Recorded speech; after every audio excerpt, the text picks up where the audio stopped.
Okay, I'm going to show you guys how to use Flubaroo. It's a really cool tool that helps you obtain a lot of data from your students if you're giving them quizzes using Google Forms.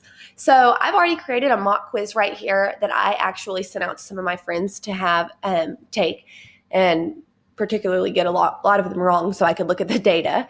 And once you're done creating a form, you may already know this, but when you click responses, you can click this and it says view responses in sheets. And what that will do is that takes all of the data that you have from this quiz and it sends it to Google Sheets in real time. It's really neat. So this is all the data from that particular quiz.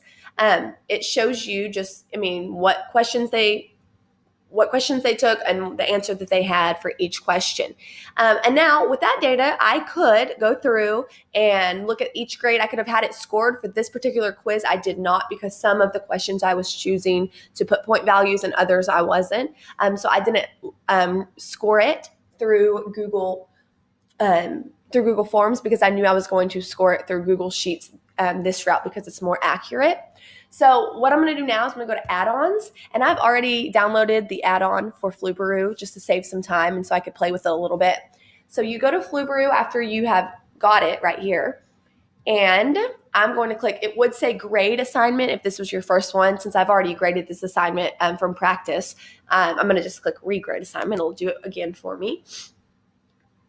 So you go through a couple steps. The first step, you just are going to go through and see if you want to grade it normally and how many points that you want to assign for each question. This particular quiz, I'm only having 5 of the 6 questions be scored. So it's going to look like some really low point values, because the only thing that I have found on here that I wasn't a huge fan of is if you do have a small quiz, let's say you wanted to give a quick assessment, and you had 5 questions, I would like to score that for 20 points apiece. But here you can't. The highest you can go is 10. So that works well if you're doing quizzes with 10 or more questions using your Google Forms. But for this, I'm just going to give a 5-point value for each of them. This already knows automatically that the email address, we don't want that graded, obviously. So it identifies the student. The score, since they didn't have a score, that column's blank. So I'm going to just skip that column. We don't need that graded at all. Identify student for first and last name.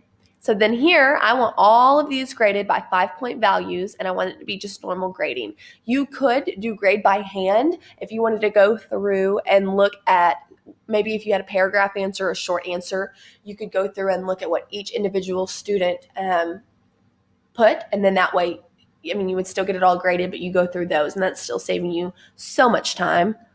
And then finally down here, this was a rating question. If you've ever used Google Forms, that's a question option that you can use. And basically it said, how important is learning how to add and subtract decimals in the real world? And 1 was not very important and 5 was important. On that, I can't grade that. That's an opinion. So I'm going to skip that.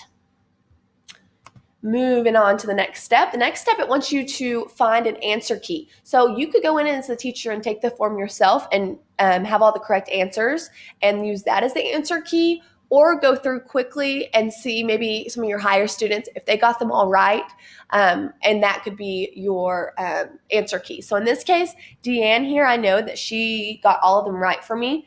She took the quiz twice, one with all right answers and one with wrong, which was extremely helpful. So I'm going to use her as the answer key, because if that was a student, I've already gone through and knew they got them all right, and there's no need for me to go back through and make an answer key if someone already made 100, which hopefully they would have. So now it is grading, and it's really cool to watch this work. And there it goes. So the grading is complete. And there is my data. It's so awesome. So right here, this is the quick summary. They could have scored a 25 points on this quiz. The highest possible score is 25, and my average was 5.83. Hopefully that's not a real world prediction. And then down here, it shows the percentage for each student, shows what they missed. Now, if students would have scored above a 70, they would not be highlighted in red here. But because in this particular quiz, it was all a 60, because you couldn't get a high percentage. It looks like they all failed. That's why they're in red, but normally it makes those red for you to help you easily identify the students that did not pass the quiz.